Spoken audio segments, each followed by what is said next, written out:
Share subscribe आप कर दीजिएगा, कमेंट्स में बताइएगा अपने विचार। इसके अलावा ये जो पीडीएफ है, अब पीडीएफ आपको साथ में मिलनी शुरू हो जाएंगी, ये टेलीग्राम चैनल पे मिल जाएगी। क्वेश्चन मैंने टाइप करा लिए हैं, उससे क्या फायदा होगा, उससे आप थोड़ा क्लियर पढ़ पाते हैं, नहीं तो पेपर वाली जो समस्या है वो कई लोगों को देखने में दिक्कत होती है, ठीक है ना।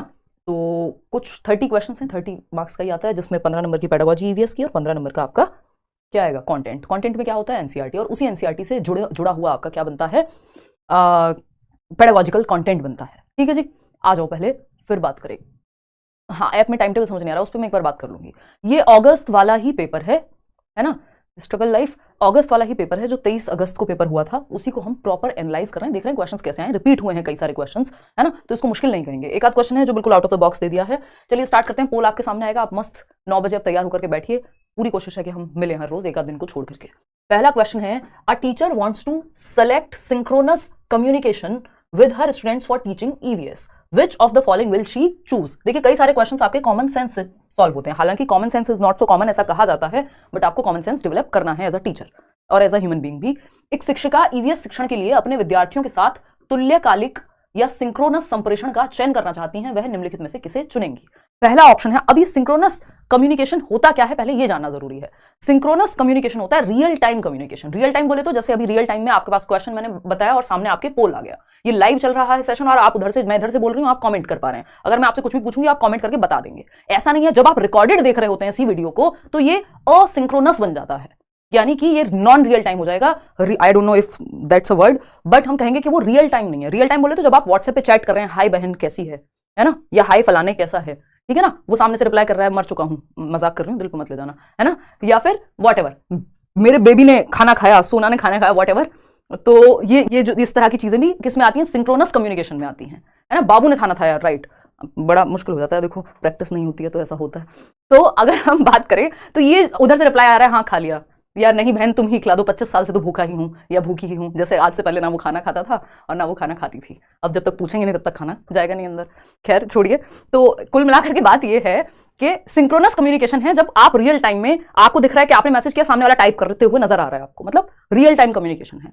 अगर यही ऐसा हो कि आप गैप देकर के, जैसे टेक्स्ट मैसेज में कुछ हद तक आपको, हालांकि टेक्स्ट मैसेज भी जो है वो सिंक्रोनस में ही आता है, बट अगर एग्जांपल लेते हैं मेल का, तो ईमेल में जरूरी नहीं है कि आपको पता नहीं लगेगा सामने वाले ने कब देखा, देख भी लिया या नहीं देखा, और वो कब रिप्लाई करेगा, वो बीच में पॉज ले सकता है, ठीक है ना। तो ये क्या हुआ, एसिंक्रोनस हो गया, जहां पे रियल टाइम में नहीं हो रही है कम्युनिकेशन, ठीक है ना। आज न्यूज में कोई बात हुई है और कल उसका न्यूज़पेपर में छपेगा, जबकि आप लाइव, कोई न्यूज चैनल है और वो लाइव बता रहा है किसी घटना से, तो वो सिंक्रोनस हो गया, ठीक है जी। इतनी बात क्लियर है या नहीं, बिल्कुल क्लियर है। तो हम ये कहेंगे कि फोन कॉल्स, हाँ फोन कॉल्स हम कह सकते हैं कि सिंक्रोनस होती हैं, क्यों, क्योंकि आपने फोन किया और सामने वाला जवाब दे रहा है खाना खाया कि नहीं। प्री रिकॉर्डेड वीडियोस नहीं, प्री रिकॉर्डेड वीडियोस एसिंक्रोनस हैं, वो सिंक्रोनस नहीं कहला सकती, क्यों, क्योंकि वो रियल टाइम नहीं है। जब आप इस वीडियो को लाइव ना देख करके इसका रिकॉर्डेड फॉर्म देखेंगे या इसको रिकॉर्डेड टाइम में देखेंगे, 9 बजे लाइव आते हैं हम लोग, लाइव में पोल नहीं दे रहे हैं, आप बाद में सोच रहे हैं क्या जवाब होगा, तो वो रिकॉर्डेड फॉर्म एसिंक्रोनस है। तो अगर एसिंक्रोनस पूछेगा तो आप समझ जाएंगे सिंक्रोनस पूछ रहा है, ये ऐसा वर्ड है जिसको आप इंग्लिश में याद रखिएगा, कुछ टर्म्स इंग्लिश में याद रहे तो अच्छा रहता है, ठीक है जी। टेली कॉन्फ्रेंसिंग एक बार को कह सकते हैं कि कॉन्फ्रेंस पे आपने चाचा बुआ फूफा सब किस पे हैं, कॉन्फ्रेंस कॉल पे हैं, तो वो भी सिंक्रोनस है, लेकिन ये प्री रिकॉर्डेड सिंक्रोनस नहीं है, इसलिए ऑप्शन सही नहीं बनता। डी ऑप्शन कह रहे हैं 60% लोग सही जवाब है। ईमेल एसिंक्रोनस है, क्योंकि वहां रियल टाइम में पता नहीं लगेगा कि तुरंत से रिप्लाई आएगा या नहीं, इंसान पॉज लेकर के भी जवाब दे सकता है। Social media post, again post है, लाइव होता, एक कोई कॉन्फ्रेंस हो रही होती तो वो सिंक्रोनस हो जाता। फोन कॉल सिंक्रोनस होती है, नो डाउट। फिर आते हैं थर्ड ऑप्शन पे, इंस्टेंट मैसेजिंग। इंस्टेंट मैसेजिंग जैसे कि आपकी ऑर्कुट पे हुआ करती थी एक टाइम पे मैसेज कौन सा होता है, ये फेसबुक मैसेंजर पे करते थे लोग, अभी भी करते होंगे। जीमेल पे भी एक चैट का ऑप्शन आता है ना, और आई मैसेज या आपका व्हाट्सएप है, वी चैट, और पता नहीं कितने तरह के जो है आपके चाइनीज से लेके और अलग अलग मैन्युफैक्चरर्स या डेवलपर्स जो है आप लाते हैं, जहां पे आप इंस्टेंट मैसेजिंग कर सकते हैं। सबसे ज्यादा हम व्हाट्सएप यूज करते हैं आज की डेट में, या टेलीग्राम हो गया, वो भी इंस्टेंट मैसेजिंग ऐप है। ब्लॉग्स तो आप लिख करके छोड़ देते हैं, जरूरी नहीं है वो रियल टाइम में जो है सामने वाला उस पर रिप्लाई कर रहा हो। टेली कॉन्फ्रेंसिंग है, तो इसमें जब तीनों ऑप्शन मैच करेंगे तब बात बनेगी, क्योंकि ब्लॉग्स जो है वो सिंक्रोनस नहीं है, इसलिए ऑप्शन हट गया, ठीक। डी ऑप्शन एकमात्र सही उत्तर है, बिल्कुल सही जवाब है आपका, क्यों है उस पर समझते हैं। देखिए वीडियो कॉन्फ्रेंसिंग, जब आप जूम मीटिंग कर रहे हैं, कोरोना आया था सबने जूम मीटिंग की है, या आप माइक्रोसॉफ्ट टीम यूज कर रहे हैं, या आप जूम का यूज कर रहे हैं, या फिर आप फेस टाइम यूज कर रहे हैं, या व्हाट्सएप पे वीडियो कॉल कर रहे हैं, ये सब क्या रियल टाइम है, उसी समय आप बोल रहे हैं, उसी समय सामने वाला देख पा रहा है, ठीक है ना। ऑनलाइन चैट सेशंस का भी सेम है कि आप टाइप कर रहे हैं, अगले वाले को पता लग रहा है, तुरंत विद इन सेकंड्स या तुरंत के तुरंत मैसेज डिलीवर हो जा रहा है। फोन कॉल्स भी सिंक्रोनस होती हैं।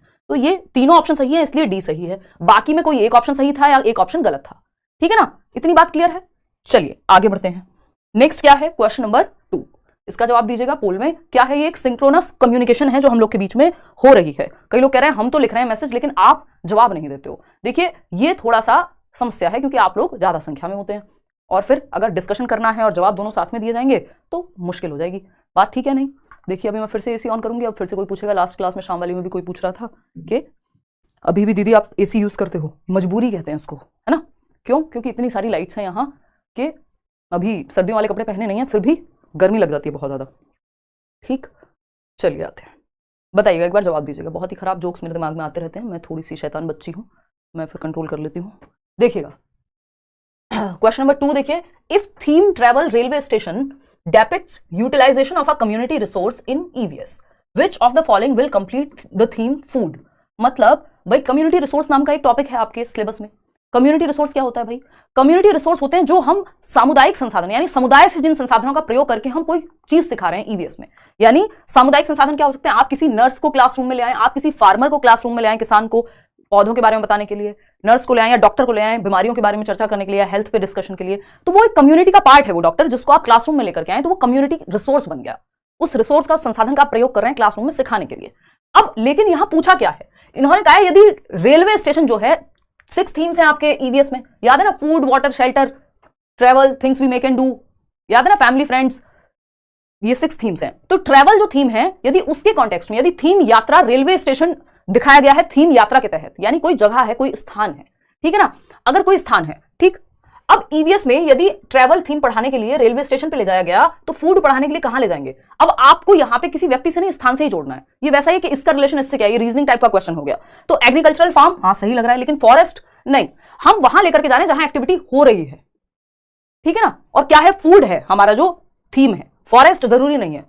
जो एग्रीकल्चरल फार्म है, मान लीजिए गन्ने का खेत है या फिर कहीं पे टमाटर लगे हुए हैं या एक फार्म है जिसमें मल्टीपल चीजें बोई जा रही हैं, उगा रहे हैं आप, तो वहां वो ज्यादा बेहतर जगह होगी फूड यानी भोजन थीम को दर्शाने के लिए। जैसे कि ट्रेवल थीम को दर्शाने के लिए क्या रेलवे स्टेशन एक बेहतर जगह इन्होंने चूज की है। तो फॉरेस्ट या शॉपकीपर या फार्मर ये सब मत लगाइएगा, क्योंकि आपसे स्थान पूछा है। फॉरेस्ट जमता नहीं है और खतरनाक भी हो सकता है बच्चों के लिए। शॉपकीपर, यहां इंसान की बात नहीं हो रही थी, जिस कॉन्टेक्स्ट में पूछा था उसी में पूछना है। फार्मर भी यहां नहीं चलेगा क्योंकि स्थान की बात हो रही थी, उसी कॉन्टेक्स्ट में चूज करना था। चलिए आगे बढ़ते हैं। Option A is the right answer. Question number 3 देखिएगा। क्वेश्चन नंबर 3 देखिएगा, फटाफट से जवाब दीजिएगा पोल में। वाइल टीचिंग, देखिए क्वेश्चंस रिपीट होते हैं सीटेट में बहुत, इसको हल्के में नहीं लेके छोड़ना है कि अरे अब थोड़ी आएगा, वैसा नहीं सोचना। While teaching EVS, a teacher's statement or question which encourages students to elaborate on an answer either on their own or from the responses of their peers is. कल हम सीडीपी कर रहे होंगे भाई। अगर हम बात करें ईवीएस शिक्षण के दौरान एक शिक्षक का बयान या प्रश्न जो विद्यार्थियों को स्वयं या अपने साथियों की प्रतिक्रियाओं से उत्तर को विस्तृत करने के लिए प्रोत्साहित करे, यानी एक ऐसा क्वेश्चन या स्टेटमेंट जो एनकरेज करता है बच्चों को इलैबोरेट करने के लिए एक आंसर पे। कि आपने आंसर दे दिया, जैसे हम अभी बात कर रहे थे वो सिंक्रोनस कम्युनिकेशन की, तो मैंने इलैबोरेट किया, एक्सप्लेन किया, और उसमें इन बिटवीन अगर मैं और क्वेश्चन आपसे पूछती जाऊं तो वो क्या बन जाएगा? प्रोबिंग क्वेश्चन बन जाएगा, है ना? ये प्रोबिंग क्वेश्चन पहले भी आ चुका है, ऐसा नहीं है सब कुछ चीजें जो है रिपीट हुई हैं, एक दो क्वेश्चन को छोड़ दें तो एज इट इज नहीं, हल्का सा ट्वीक करके। एज इट इज भी कई क्वेश्चन है जो रिपीट हुए हैं। तो ऐसे प्रश्नों को खोजपूर्ण प्रश्न या प्रोबिंग क्वेश्चंस कहते हैं। प्रोबिंग क्वेश्चंस क्या होते हैं? व्यक्ति को या थिंकर को डीप थॉट में इन्वॉल्व करने के लिए पूछे जाते हैं, डीप थिंकिंग के लिए। प्रोबिंग ऐसा है जैसे आप खोज करने निकले हो या खुदाई करने निकले हो, है ना? मतलब डिग अप कर रहे हैं आप उसको और खोद करके देख रहे हैं, उसके जड़ों में जाने की कोशिश कर रहे हैं। किसके? एक टॉपिक के, एक थीम के, what ever the thing is. तो हम यहां पे बात कर लेंगे, अच्छा पानी नहीं होगा तो क्या होगा? एक बच्चे ने बताया जी हम तो प्यासे रह जाएंगे। दूसरा बच्चा बता रहा है कि हम तो कार नहीं धुल पाएंगे जिसमें हम पानी वेस्ट करते हैं। तीसरा बच्चा कुछ और बता रहा है ना? फिर आप कहेंगे अच्छा तो पानी को बचाने के लिए क्या करना चाहिए, इसके क्या कॉन्सिक्वेंसेस हो सकते हैं। एक क्वेश्चन से दूसरा क्वेश्चन, दूसरे से तीसरा क्वेश्चन, आप डीप में जाने के लिए मल्टीपल क्वेश्चन पूछते हैं, उन्हीं को प्रोबिंग क्वेश्चन कहते हैं। बात सही है नहीं है ये बता दो, बस बताओ भाई। यहां से कोई बफरिंग नहीं है, एक बार रिफ्रेश करके चला लो। आप डेली क्लास नहीं लेते हो, राधा दुबे कह रही हैं। राधा आप डेली करेंगे यार क्लास, है ना? थोड़ा सा दिक्कत आ रही है बट डेली करेंगे, अब कोई दिक्कत नहीं है। इवन सैटरडे संडे भी मैं इसीलिए ले रही हूँ क्योंकि बीच में ब्रेक आ गया था, देखिएगा, नहीं तो सैटरडे संडे ऑफ रखते हैं। तो ये प्रोबिंग क्वेश्चंस होते हैं जो इलैबोरेट करने के लिए एक आंसर पे या उसमें और डीप में जाने के लिए पूछे जाते हैं। Conditioning, trial and error, training का यहाँ कोई ताल्लुक नहीं है। क्वेश्चन नंबर 4 देखिएगा फटाफट से। क्वेश्चन नंबर 4 क्या कहता है भाई? ये कहता है Anita prepares a unit plan. Unit plan से भी पहले भी क्वेश्चन आ चुके हैं। Anita prepares a unit plan to teach the theme family. 6 themes हैं, अगेन याद रखना है कितनी थीम बेस्ड टीचिंग होती है ईवीएस में, 6 थीम्स हैं टोटल, 6 थीम है। Which of the following will be the title of her unit plan. Anita prepare कर रही है एक यूनिट प्लान फैमिली टॉपिक पढ़ाने के लिए, तो उनका जो है टाइटल क्या होगा, फैमिली टॉपिक, फैमिली थीम पे बात करने के लिए। देखिए एक यूनिट प्लान में मल्टीपल टॉपिक्स हो सकते हैं। एक यूनिट प्लान 1 महीने के लिए या थोड़े समय के लिए, मल्टीपल मंथ्स के लिए भी बनाया जा सकता है, जिसमें मल्टीपल टॉपिक्स होंगे। यूनिट मतलब एक बड़ी यूनिट और उसमें कुछ टॉपिक्स होंगे, उसमें कुछ चैप्टर्स होंगे, ठीक है ना, एक थीम के अराउंड। तो फैमिलीज, माइग्रेटिंग फैमिलीज, तो ये तो सिर्फ एक टॉपिक हो गया, जबकि एक यूनिट में मल्टीपल टॉपिक्स का होना जरूरी है, तभी तो यूनिट कहलाएगी, नहीं तो एक टॉपिक ही ना बन जाएगा वो, ठीक है ना। Types of family, nuclear and joint family, तो सिर्फ टाइप ऑफ फैमिली थोड़ी पढ़ेंगे फैमिली थीम में, बहुत सारी चीजें, रिलेशनशिप्स होंगे और भी चीजें होंगी। फैमिली में relationships with in a family, तो जबकि हमें यूनिट में मल्टीपल टॉपिक्स चाहिए होते हैं, ये एक सिंपल बात आपको याद रखनी है। फैमिली रिलेशनशिप्स, थीम का नाम क्या है, फैमिली, परिवार, जिसके अंदर क्या होगा, relationships, gender roles, occupations as socio cultural entity in changing times. मतलब इसमें मल्टीपल टॉपिक्स हैं, थीम क्या है, फैमिली। तो टाइटल रखेंगे फैमिली, जिसमें संबंध के रिलेशनशिप्स क्या होते हैं, भाई बहन, माता पिता, पति पत्नी, चाचा फूफा मामा, व्हाटएवर, लिंग भूमिकाएं, सोशल या जेंडर रोल्स क्या हैं और समय के साथ वो बदल कैसे रहे हैं। ये नहीं है कि मम्मी खाना बनाती है तो मम्मी को ही खाना बनाना चाहिए, ठीक है ना। ऑक्यूपेशंस यानी कि काम क्या करते हैं लोग, भाई वो सब भी तो फैमिली से जुड़ा हुआ है कि लोग जाते हैं सुबह, पापा जाते हैं ऑफिस, मम्मी जाती है ऑफिस, है ना। सोशियो कल्चरल, या घर में आपकी अगर हाउस हेल्प है वो आ रही है तो वो भी क्या कर रही है, काम कर रही है, उनको भी इज्जत मिलनी चाहिए। Socio cultural entity in changing times, कैसे सामाजिक आर्थिक रूप से, सामाजिक सांस्कृतिक रूप से बदलाव भी हो रहा है समय के साथ। तो इसमें मल्टीपल टॉपिक होगा, इसलिए एक यूनिट कहलाएगा, एक इकाई कहलाएगा। क्यों? क्योंकि इसमें कई सारे पार्ट होंगे या कई सारे टॉपिक्स होंगे। टॉपिक को क्या कहते हैं हिंदी में, कोई बात नहीं होता है, हाँ बताओ, याद है, कोई बात नहीं, तुम्हारे 2 नंबर काटेंगे। बताओ भाई टॉपिक को क्या कहते हैं। हाँ, तो इकाई कहते हैं यूनिट को, और पार्ट कह सकते हो टॉपिक को, या जो भी आपका मन करे। तो यूनिट, एक यूनिट प्लान, उसके ऊपर होता है आपका ईयरली प्लान। तो ये सारी चीजें यहाँ होती हैं, शीर्षक कह लो, हाँ ठीक है, विषय भी कह सकते हो, एग्जैक्टली सही कह रही थी तुम। चलिए आ जाइए, खैर क्वेश्चन नंबर 5 पे चलते हैं और जवाब दीजिएगा पोल में। Miss Sheetal likes to use stories and poems in primary classes. एक मिस शीतल नाम की अध्यापिका हैं जो कहानियां और कविताएं सुनाती हैं अपनी कक्षा में। प्राइमरी क्लासेस यानी 1st to 5th क्लासेस की बात हो रही है। To explain various concepts of EVS पढ़ाने के लिए the most appropriate logic for her using stories and poems is to, यानी उनके द्वारा कहानियों और कविताओं के प्रयोग का सबसे उपयुक्त तर्क क्या है कि वो कहानी और कविताएं यूज करती हैं पढ़ाते समय, उसके पीछे का लॉजिक क्या है। जैसे मैं बहुत सारे एग्जांपल्स देती हूँ भर भर के, हम थोड़ा हंसी मजाक करते हैं बीच में, थोड़ी बहुत व्यर्थ की बातें करते हैं, उसके पीछे मेरा लॉजिक क्या है कि ये मेरी टीचिंग स्किल्स का पार्ट है कि आप कनेक्टेड फील करें, आपको मजा आए सीखने में, ऐसा ना लगे हाय रे बड़ा जोर पड़ रहा है या पढ़ने आए तो बस रट्टा लगवा दो एक तरफ से। नहीं, हम रियल लाइफ एग्जांपल्स लेकर के आए, थोड़ा हंसी मजाक करें ताकि एंजॉय करके पढ़ पाए और भूले ना उस चीज को। ये मेरा लॉजिक हुआ, मेरी पेडागोजी का लॉजिक हुआ या मेरे मेथड्स का लॉजिक हुआ। ठीक, किसी को लग सकता है कि भाई हम टाइम वेस्ट कर रहे हैं, ठीक, जब आप 3 घंटे की मूवी देखते हैं तब टाइम वेस्ट नहीं होता। देखिए, तो अगर हम बात करें यहाँ पे तो एक स्टोरीज और पोएम्स यूज करने का क्या लॉजिक हो सकता है टीचर का ईवीएस में। पहला ऑप्शन है complete the EVS syllabus as well as students have heard them before coming to school. EVS के पाठ्यक्रम को पूरा करना और साथ ही स्कूल में आने से पहले बच्चों ने कहानी सुनी होती है, इसलिए कहानियां ही सुना दो। देखिए, कभी भी सिलेबस पूरा करना किसी भी टीचर का उद्देश्य नहीं होना चाहिए। सिलेबस पूरा हो जाएगा यदि आप तरीके से चलेंगे, लेकिन सिलेबस कंप्लीट करना, जो कि हम बहुत सारे स्कूल्स में अगर हम ग्राउंड रियलिटी देखें तो आज भी सिलेबस के पीछे पागल हुए रहते हैं हम लोग, इतना प्रेशर होता है कई बार टीचर्स पे भी, बट होना नहीं चाहिए। आइडियली ये सही तरीका नहीं है कि सिर्फ सिलेबस कंप्लीट करने के पीछे हम भागें। यही होता है ना, फिर हम ट्यूशंस में देखते हैं कई बार टीचर्स फटाफट से सिलेबस करा देते हैं कई बार, और फिर कहते हैं बेटा ट्यूशन पढ़ने आ जाना घर पे अगर तसल्ली से पढ़ना है तो। वो ट्यूशन में सिलेबस कंप्लीट हो जाता है और स्कूल में हो नहीं पाता कई बार। समझ रहे हो ना बात को। तो सिलेबस कंप्लीट करना कभी भी उद्देश्य नहीं होना चाहिए। इसका हाफ पार्ट सही था हालांकि। बी ऑप्शन है encourage the students to write their own poems and stories, खुद की पोएम्स और स्टोरीज लिखें। तो लैंग्वेज की क्लास थोड़ी चल रही है, ये उद्देश्य थोड़ी होगा। ईवीएस पढ़ाने में उद्देश्य कुछ और होगा। ये लैंग्वेज की क्लास में हो सकता था कि उनको स्टोरी और वो सब, ये ठीक है बात, लेकिन पूरी तरह से ठीक नहीं लग रही है। चलिए फिर भी देखते हैं, कोशिश करते हैं, क्या पता सही हो। अभी इस पे कांटा नहीं लगाएंगे, लेकिन हाँ इसका पक्का है कि सिलेबस कंप्लीट कराना, इसको हम डाइसी रखते हैं बीच में कहीं, ऑप्शन का जैसा बैलेंस बनेगा उसके साथ जाएंगे। Make the students aware of diversity in language and culture. चलो ये बात भी ठीक है, अपनी संस्कृति के बारे में जानेंगे पोएम्स से, स्टोरीज से, और लैंग्वेज के बारे में जानेंगे, जैसे आपने दादी नानी की कहानियां सुनी होंगी और उससे आपकी भाषा भी बेहतर होती है स्टोरी टेलिंग से, या स्टोरी का जो फॉर्मेट है पूरा। Make the lessons more interactive, enjoyable and interesting, बिल्कुल सही बात है।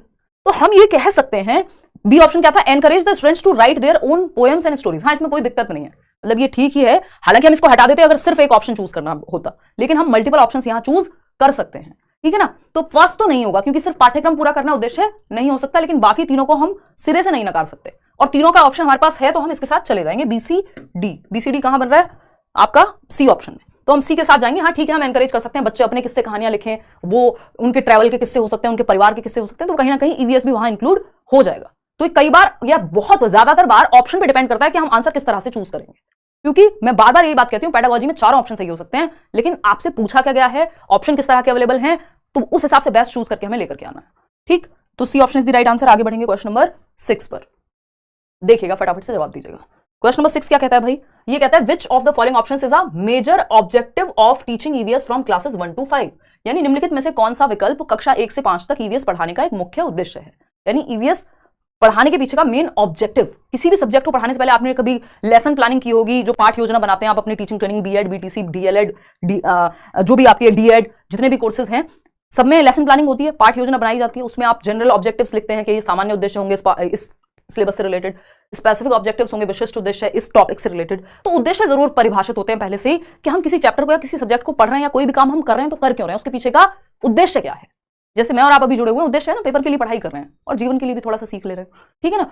तो ये क्या हुआ, क्लासेस 1 to 5 में मेजर ऑब्जेक्टिव क्या होगा ईवीएस पढ़ाने का, यानी ईवीएस बोले तो पर्यावरण अध्ययन। पर्यावरण अध्ययन को हम क्या कहते हैं, एनवायरमेंटल स्टडीज। ये कई बार एनवायरमेंटल साइंसेस कह देगा, बट आपको ये याद रखना है, 1 नंबर का क्वेश्चन है, एनवायरमेंटल स्टडीज फुल फॉर्म है ईवीएस की, जो हम प्राइमरी लेवल पे पढ़ रहे हैं। एनवायरमेंटल साइंसेस नहीं है, एनवायरमेंटल स्टडीज में साइंस भी है, आपका एसएसटी भी है और आपका एनवायरमेंट भी है, 3 सब्जेक्ट इंटीग्रेटेड है, ठीक है। तो ये एक्स्ट्रा बातें जो मैं आपको बताते चलूंगी। डी ऑप्शन 74% लोग कह रहे हैं, फटाफट से देखते हैं। Major objective acquiring skills to carry out hands on activities independently, चलो ठीक है। Preparing students for studying science at the middle level, चलो कुछ हद तक मान भी लेते हैं, वैसे ये उद्देश्य होता नहीं है बट मान लेते हैं। मेजर ऑब्जेक्टिव पूछा है, developing in depth understanding of the basic concepts of the subject, चलो मान लिया, अब तीनों ठीक हो गए ऐसे तो। फोर्थ क्या है, helping learners link classroom learning to life outside the school. अब हमें पता है जो नेशनल करिकुलम फ्रेमवर्क 2005 है, 2005 है, राष्ट्रीय पाठ्यचर्या की रूपरेखा 2005 या नई एजुकेशन पॉलिसी जो है, वो सब क्या कहते हैं, नेशनल एजुकेशन पॉलिसी जो राष्ट्रीय शिक्षा नीति 2020 की भी अगर हम बात कर रहे हैं, तो ये सब क्या कहते हैं, ये कहते हैं कि बच्चे के स्कूली ज्ञान को आप बाहर के जीवन से जोड़ दीजिए, इससे बेहतर कुछ और नहीं हो सकता। सबसे ज्यादा एक्टिव बच्चा कहां है, डी ऑप्शन में है, बस तो वही सही हो गया। बेशक तीनों अच्छे थे, लेकिन आपको तो अपने लिए बेस्ट चुनना है, ठीक है ना। क्लियर है बात। आप जाते हैं एक रबर बैंड भी खरीदने जाएंगे आप, तो आप बेस्ट चूज करके लाते हैं अपने लिए। 5 रबर बैंड हो सकती है वहां स्टोर में और आपको 5 अच्छे लग रहे हैं, या मान लीजिए घड़ी लेने आप गए थे और एक वॉच भी आप बेस्ट चूज करके लाते हैं अपने अनुसार, लेकिन यहां आपको थोड़ा सा बच्चे के अनुसार बेस्ट चूज करना है। तो बच्चे के अनुसार बेस्ट क्या है, डी ऑप्शन, कि आप बच्चे को उसके क्लासरूम के ज्ञान को बाहर के जीवन से जोड़ रहे हैं, जो कि एनसीएफ कब से कह रहा है। तो सबसे ज्यादा एक्टिव बच्चा डी ऑप्शन होगा, इसलिए डी ऑप्शन सही है। आगे बढ़ेंगे क्वेश्चन नंबर 7 में, देखिएगा एक बार क्वेश्चन नंबर 7 क्या कहता है, फटाफट से जवाब देंगे पोल में। क्वेश्चन नंबर 7 है, an EVS teacher demonstrates an experiment in class in which an egg sinks in a tumbler with water but floats upon adding salt to the water, which of the following is the most appropriate explanation she can give to students inquiry. मतलब क्या हुआ भाई, एक EVS की कक्षा में एक प्रयोग प्रदर्शित करती है टीचर, जिसमें एक अंडा पानी के ग्लास में डूब जाता है। इस तरह का क्वेश्चन पहले भी आया हुआ है, बस उसी में थोड़ी सी लैंग्वेज चेंज हुई है। इतने क्वेश्चन रिपीट होते हैं जिसमें एक अंडा पानी के ग्लास में डूब जाता है, लेकिन पानी में जब आप नमक मिलाते हैं तो वो तैरने लगता है। कौन, अंडा, चूजा नहीं उसके अंदर का निकल के, ठीक है। तो अगर हम बात करें विद्यार्थियों की पूछताछ के लिए, वह निम्नलिखित में से कौन सी सबसे उपयुक्त व्याख्या दे सकती है। अब टीचर इसका एक्सप्लेनेशन कैसे दे, ये जो अंडा है वो नॉर्मल पानी में डूब गया, लेकिन जब नमक ऐड किया पानी में तो अंडा तैरने लग गया। यहाँ पे नींबू भी हो सकता है, कुछ और हो सकता है, ठीक। तो पहला ऑप्शन है, allow each students to conclude on their own by adding different items in water, यानी प्रत्येक विद्यार्थी को पानी में विभिन्न वस्तुएं डालकर स्वयं निष्कर्ष निकालने दे। तो क्या ये चीज वस्तु के बारे में है या डेंसिटी के बारे में है। भाई अगर हम बात कर रहे हैं वो सॉल्ट ऐड करने से जो डेंसिटी बढ़ी है उसकी वजह से हुआ है ये, तो इसमें चीजें कितनी भी ऐड करेगा तो कोई सेंस तो बनेगा नहीं। The egg floats due to density of water, क्या ये सही है, हाँ सुनने में तो सही लग रहा है, फिर भी देखते हैं। You will learn the correct reason in higher classes, ये कोई तरीका नहीं है कि हम ये कहते हैं आप हायर क्लासेस में सीखेंगे, जो सही रीजन है हम नहीं बता रहे अभी। भाई डिटेल आप हायर क्लासेस में जान सकते हैं, लेकिन थोड़ा सा तो बता ही सकते हो। फिर ये एक्टिविटी कराई क्यों थी। डी ऑप्शन है, conduct and observe the experiment with different amounts of salt, अलग अलग मात्रा में नमक के साथ प्रयोग करें और उसका अवलोकन करें। यानी जब आप कम नमक डाल रहे हैं तो क्या चीजें डूब रही हैं, क्या चीजें नहीं डूब रही हैं। तो अभी आप एक्सपेरिमेंट्स को जारी रखेंगे, उसके बाद इस कंक्लूजन पे हम पहुंचते हैं कि डेंसिटी की वजह से हो रहा है या नहीं हो रहा है, क्योंकि बच्चे छोटे हैं, प्राइमरी क्लास में हैं। तो अभी हम यहां ऑब्जर्व करने के लिए उनको कहेंगे और ऑब्जर्वेशन से उनको खुद एक आइडिया लगेगा कि रीजन क्या है, नहीं तो आप वहां तक पहुंचाएंगे बच्चे को। तो सीधा जवाब देने से अच्छा होता है कई बार कि आप बच्चे को लीड करें सही जवाब तक, उसको ऑब्जर्व करने का, एक्सपेरिमेंट करने का मौका दें। तो ज्यादा बेहतर ऑप्शन, ज्यादा एक्टिव कहां है बच्चा, डी ऑप्शन में। नहीं तो ये तो आप पहले भी बता सकते थे कि डेंसिटी की वजह से हो रहा है। क्वेश्चन नंबर 8 देखिएगा फटाफट। क्वेश्चन नंबर 8 है, यही आप जिन क्वेश्चन से डरते हैं, असर्शन यानी अभिकथन और इसका रीजन। 2 क्वेश्चन कम से कम हर सब्जेक्ट में देखने को मिल रहे हैं इस बार। इवन सीडीपी में तो 4-5 क्वेश्चन आ जा रहे हैं इस तरह के स्टेटमेंट और रीजन वाले। एक बार आप जवाब दीजिए, इतने में जल ग्रहण करती हूँ। क्या तुमको भी चाहिए? नहीं मिलेगा।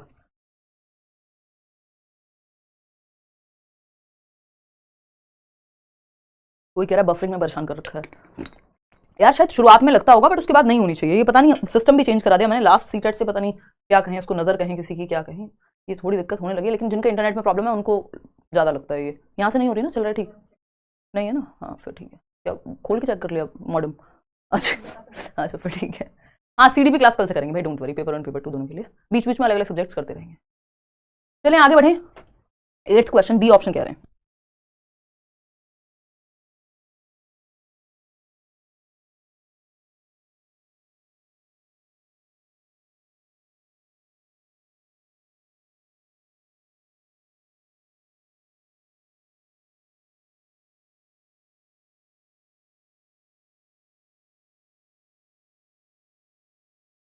देखिएगा एक बार, हाँ इंग्लिश भी करेंगे, अलग अलग सब्जेक्ट करते रहेंगे, डोंट वरी। अगर हम बात करें यहाँ पे तो स्टेटमेंट क्या है, learning of EVS needs to be oriented to process skills relating to observation, identification, classification etcetera. मतलब ईवीएस को सीखने को लेकर के अवलोकन, पहचान, वर्गीकरण आदि से संबंधित प्रक्रिया कौशल के लिए उन्मुख होने की आवश्यकता है। देखिए प्रोसेस स्किल्स होती है लगभग, ये भी हर साल हम डिस्कस करते हैं। प्रोसेस स्किल्स वो स्किल्स कहलाती हैं जो बच्चे को सोचने पे, ऑब्जर्व करने पे मजबूर करती हैं, है ना। इसमें कई सारी स्किल्स हो सकते हैं कि बच्चों को एक्सपेरिमेंट दिया, ऑब्जर्व कर रहा है वो, जैसे हम अभी वो नींबू या अंडे वाला एग्जांपल था।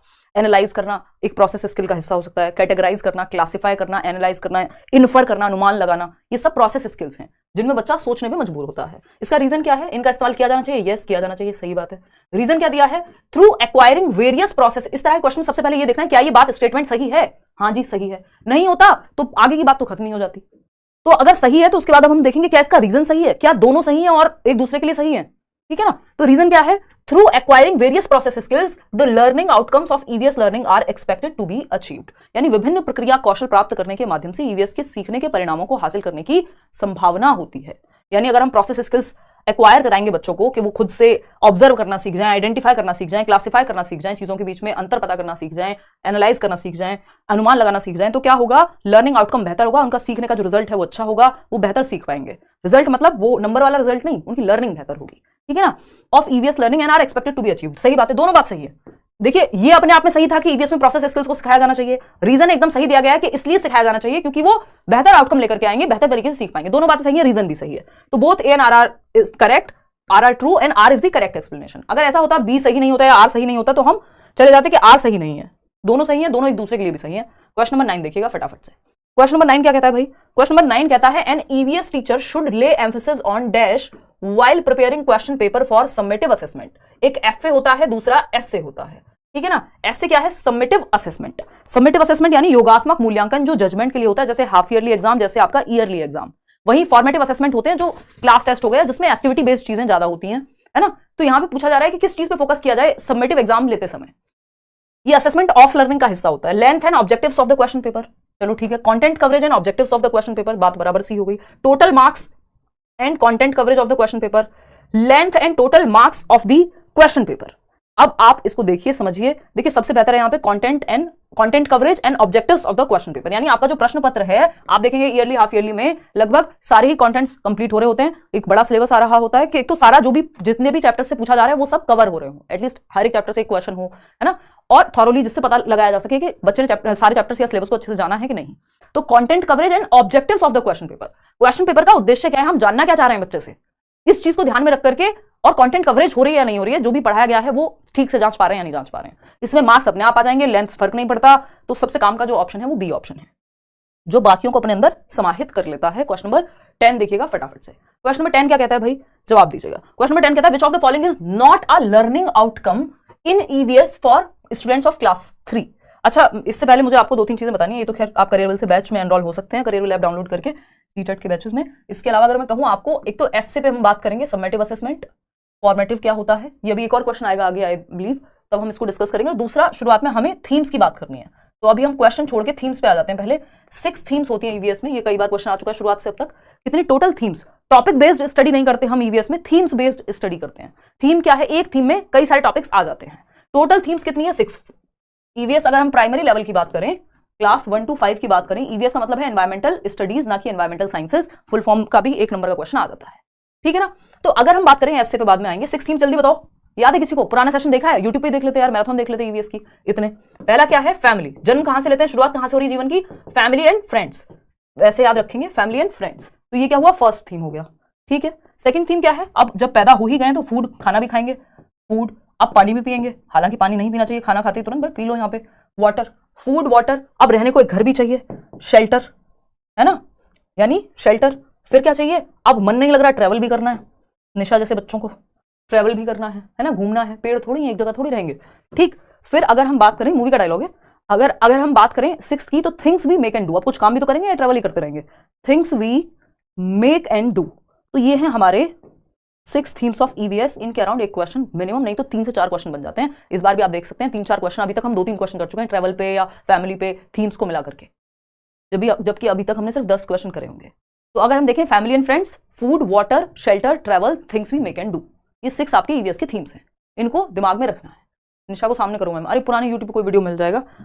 निशा आज सुंदर बन के नहीं आई है अपनी भाषा में, हमें तो हमेशा ही सुंदर लगती हैं। देखिए, कक्षा 3 के विद्यार्थियों के लिए कितनी खुश हुई हो, हाँ तारीफ सुन के बौखला जाता है इंसान, है? एक झूठी हो सच्ची हो, बस तारीफ कर दे कोई। यही चीजें बर्बाद कर रही हैं लड़कियों को, जरा सी तारीफ में खुश है। 2 शब्द प्यार के कहो, एकदम बिल्कुल राजी। देखो, कक्षा 3 के विद्यार्थियों के लिए ईवीएस में निम्नलिखित में से कौन सा सीखने का परिणाम अधिगम प्रतिफल नहीं है? देखिए, लर्निंग आउटकम्स क्या होते हैं? पहले तो होते हैं लर्निंग ऑब्जेक्टिव्स, यानी उद्देश्य क्या है सीखने का, क्यों पढ़ रहे हैं हम, क्या पढ़ना चाह रहे हैं। आउटकम है कितना अचीव कर लिया हमने, है ना। जैसे 4 साल आप किसी के साथ रिलेशनशिप में रहे, आजकल कॉमन है ये चीजें, है ना, और आउटकम क्या आया? 0। उसने कहा टाटा बाय बाय, आपने कहा टाटा बाय बाय, है ना। आउटकम क्या आया? 0। हालांकि 0 नहीं होगा, जीवन में हम हमेशा कुछ ना कुछ सीखते हैं, बट कहने की बात है, ये आउटकम हम शादी को मान लेते हैं जनरली, क्योंकि बॉलीवुड मूवीज में ऐसी एंड होती हैं चीजें, ठीक। तो अगर हम बात करें यहां पे, तो पूछा क्या जा रहा है, लर्निंग आउटकम कौन सा नहीं है। लर्निंग आउटकम क्या होता है? सीखने का आउटकम क्या आया, हाथ में रिजल्ट क्या आया, देखते हैं। Voices opinion on good and bad touch, यानी अच्छे और बुरे स्पर्श पर अपनी राय व्यक्त करना, हाँ ये लर्निंग आउटकम है। अगर आपने ईवीएस में अच्छे से पढ़ाया बच्चों को चीजें, तो वो इस बात में बात कर पाएंगे, गुड टच बैड टच क्या होता है, आजकल पढ़ाया जाता है बच्चों को। Voices opinion on issues observed, experienced and relates to social practices such as discrimination in ownership of resources, यानी अनुभव किए गए मुद्दों पर आवाज उठाना और समाज की प्रथाओं से संबंधित जो बात है, जैसे संसाधनों के स्वामित्व में भेदभाव क्यों होता है, यानी क्यों कुछ % लोग हैं जो अमीर है वो अमीर होता जा रहा है, गरीब है वो गरीब होता जा रहा है। ऐसी बातें सुनी होंगी आपने। ये वैसी सी ही बात है कि क्यों कुछ लोगों के पास इतनी पूरी दुनिया की वेल्थ है और मेजॉरिटी हिस्से के पास नहीं है। तो ये टॉपिक्स प्राइमरी लेवल के नहीं है, बच्चा डर जाएगा, उसको समझ में नहीं आएगा क्या चल रहा है, उसका बचपन छीन लेंगे आप। तो ये वाले इश्यूज प्राइमरी लेवल के लिए नहीं है ना, ये लर्निंग आउटकम नहीं है। Observes rules in few local indoor outdoor games, चलो ये तो ठीक है। आइडेंटिफाइज डायरेक्शंस ऑफ क्लासरूम, ठीक है। लेकिन ये बी ऑप्शन, ये थोड़ा सा भारी सवाल हो गया, इसको प्राइमरी के बाद लाना चाहिए। तो B option is the right answer. यही गलत है इस प्राइमरी लेवल के लिए, और जो गलत है कक्षा 3 के लिए ये गलत क्वेश्चन है। तो जो गलत है वही सही है, क्योंकि पूछा ही गलत था, नॉट लिखा था क्वेश्चन। नॉट वाले क्वेश्चन ध्यान से पढ़ने हैं। क्वेश्चन नंबर 11 देखिए, क्वेश्चन नंबर 11 देखिएगा फटाफट से। कोई कह रहा है, शिखा कह रही है क्लास ओवर होने के बाद निशा मैम से मिलवाएगा, पेपर अच्छा देके आओगे तब मिलवाएंगे, चलो बीच में मिलवा देंगे कभी। देखो क्वेश्चन नंबर 11 देखो, अभी इनको 2-4 दिन आने तो दो, हमारी क्लास रेगुलर होने तो दो, है। देखिए क्वेश्चन नंबर 11 है, you have to select EVS text books for your students of classes 3 to 5, which of the following criteria is most appropriate for this purpose. आपको कक्षा 3 से 5 तक के अपने विद्यार्थियों के लिए ईवीएस पाठ्यपुस्तक का चयन करना है, यानी टेक्स्ट बुक चूज करते समय। ये मैंने मैराथन सेशंस में भी, ईवीएस पे भी, अगर आपने मेरे यूट्यूब पे सेशंस देखे होंगे, नोट्स में भी, अगर जो मैंने आपको फ्री नोट्स दिए हुए हैं, टेलीग्राम से डाउनलोड कर लेना, या नीचे लिंक होगा वहां से डाउनलोड कर लेना, वो सभी के लिए फ्री है, चाहे आप बैच में हो नहीं हो, 5 सब्जेक्ट के नोट्स हैं। उसमें भी क्लियरली कहा हुआ है कि टेक्स्ट बुक के बारे में क्या ध्यान रखें हम, जब हम प्राइमरी के लिए ईवीएस की टेक्स्ट बुक बना रहे हैं तो किस चीज का ध्यान रखें भाई, वो चाइल्ड सेंटर्ड हो, उसकी लैंग्वेज टेक्निकल ना हो, सिर्फ डेफिनेशंस ना भरी हो, एक्टिविटीज हो, बच्चे की भाषा में हो, उसमें वैरायटी होनी चाहिए, है ना, चाइल्ड सेंटर्ड होनी चाहिए। इस तरह की आपकी बातें हैं जो ध्यान में रखी जानी चाहिए। Pictures in the book should B big and colourful. कक्षा 3 से 5 की बात हो रही है, कक्षा 1 और 2 की बात होती तो ये बात हम मान लेते, यहां भी हम मान लेंगे कुछ हद तक, बट सिर्फ पिक्चर्स बड़ी बड़ी हो ये मुद्दा नहीं हो सकता। तो ये कंप्लीट नहीं लग रहा, फिर भी बाकी ऑप्शन देखेंगे, क्या पता इससे बेहतर हो, नहीं हुए तो इसके साथ चले जाएंगे। The language should be simple and according to the mental level of students, चलो ये भी बात सही है, ये भी हमें सही लग रही है।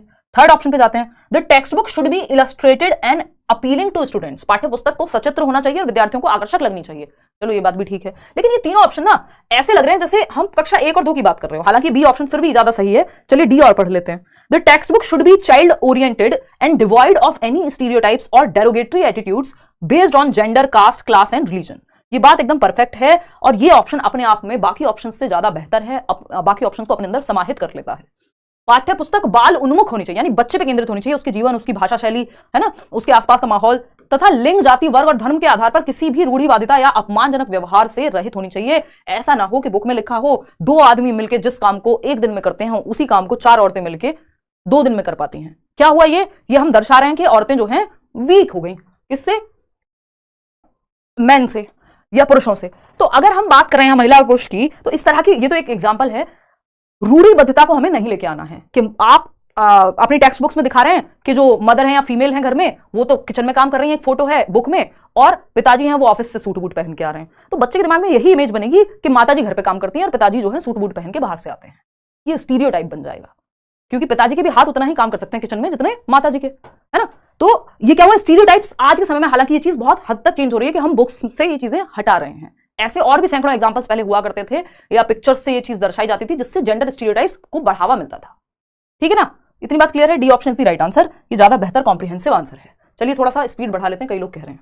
क्वेश्चन नंबर 12 देखिएगा, इसमें असर्शन है एक, यानी स्टेटमेंट है और उसका रीजन पूछा है। At the primary level EVS has themes instead of topics. यही बात हम अभी कर रहे थे कि प्राथमिक स्तर पर ईवीएस में विषयों के बजाय थीम्स हैं। 6 थीम्स हैं जिसमें बहुत सारे टॉपिक्स हैं, है ना, बहुत सारे चैप्टर्स उन थीम्स के अराउंड बने हुए हैं। वही 6 थीम्स हैं, family and friends, food, water, shelter, travel, things we make and do, यही 6 थीम्स हैं। इन्हीं के अराउंड पूरा सिलेबस आपका डिजाइन है। अगर हम प्राइमरी लेवल पे बात करें तो ये बात तो सही है, ट्रू है ना। रीजन क्या दिया है इसका? Theme based EVS learning is easy for teachers and students as compare to topics, यानी विषयों की तुलना में थीम आधारित ईवीएस सीखना शिक्षकों और विद्यार्थियों के लिए आसान है। क्या ये बात सही है? आप पूरी तरह से गलत नहीं है, बच्चे आसानी से समझ पाते हैं थीम बेस्ड लर्निंग को, लेकिन ये इसका करेक्ट रीजन नहीं है। उसका रीजन क्या है? मतलब ये एकदम फाइनल रीजन नहीं है। जो मेन रीजन है वो ये है कि बच्चे अपने एनवायरमेंट को इंटरकनेक्टेड फॉर्म में देखते हैं। वो ये नहीं देख रहे हैं कि फैमिली है, या फैमिली में जो घर में मान लो पैसे आ रहे हैं और वो उसको यूज कर रहे हैं अलग अलग चीजें खरीदने में, तो वो इकोनॉमिक्स का पार्ट हो गए, है ना। और आपका जो परिवार है, स्नेह है, वो फैमिली का पार्ट हो गए। कोई काम है तो वो वर्क का पार्ट हो गया। नहीं, बच्चा फैमिली को एक यूनिट की तरह देखेगा। ऐसे वो एनवायरमेंट को भी एक यूनिट की तरह देखता है। ये नहीं देखता ये साइंस का पार्ट है, ये ज्योग्राफी का पार्ट है, पेड़ देख लिया तो, है ना। तो वो क्या है, एक इंटरकनेक्टेड फॉर्म में देख पाए बच्चा, इसलिए थीम बेस्ड स्टडी कराई जाती है। वो आसान होती है, ये बात बिल्कुल सही है, लेकिन ये कंप्लीट बात नहीं है। तो हम देखते हैं, ए इज फॉल्स, नहीं फॉल्स तो है ही नहीं। Both A and R true and R is the correct explanation of A. देखिए करेक्ट नहीं है उतनी हद तक एक्सप्लेनेशन कि हम ये कहते हैं कि ये बिल्कुल करेक्ट एक्सप्लेनेशन है, बट हाँ ये दोनों बातें सही हैं अपने आप में, है ना। अब कई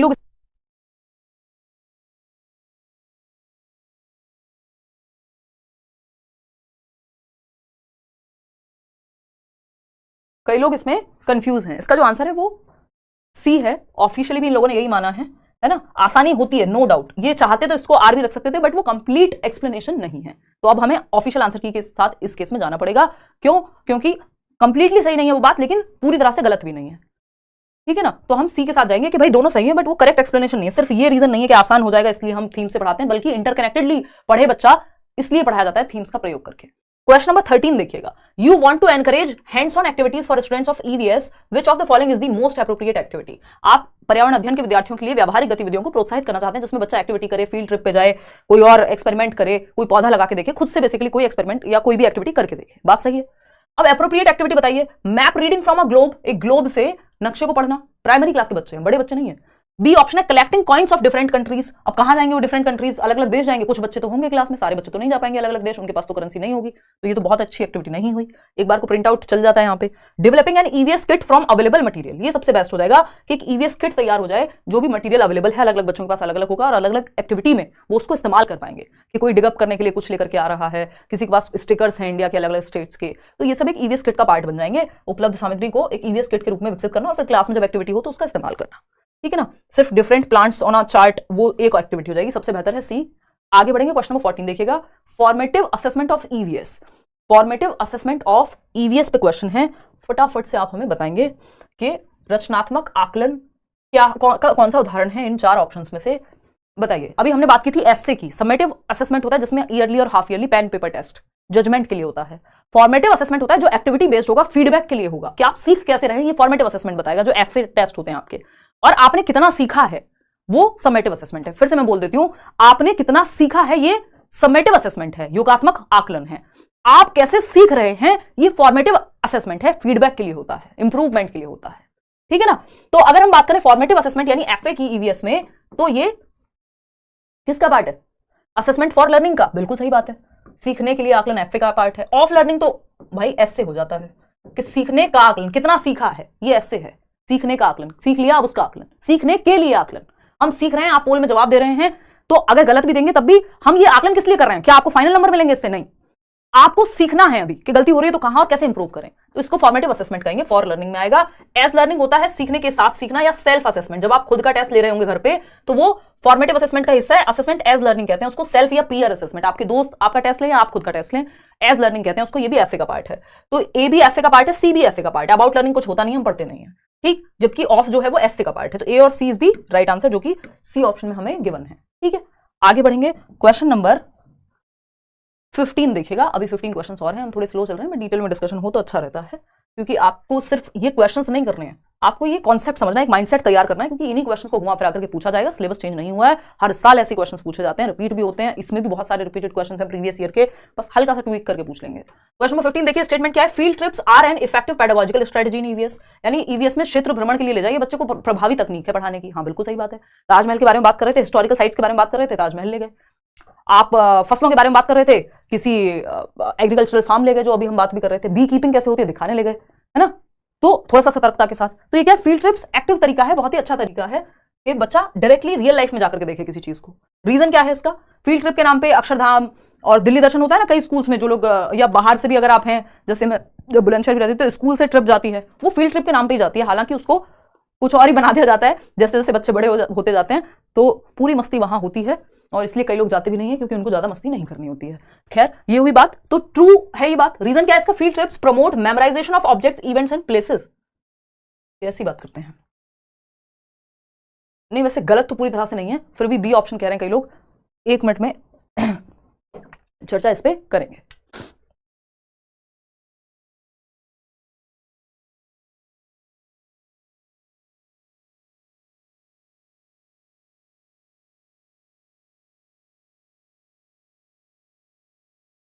देखिएगा 63% लोग बी कह रहे हैं कि A, both A and R R true. देखते हैं, ईवीएस में क्षेत्र भ्रमण प्रभावी शिक्षण शास्त्रीय रणनीति है, बिल्कुल सही बात है ना। क्षेत्र भ्रमण वस्तुओं, घटनाओं और स्थानों की याददाश्त को बढ़ावा देता है।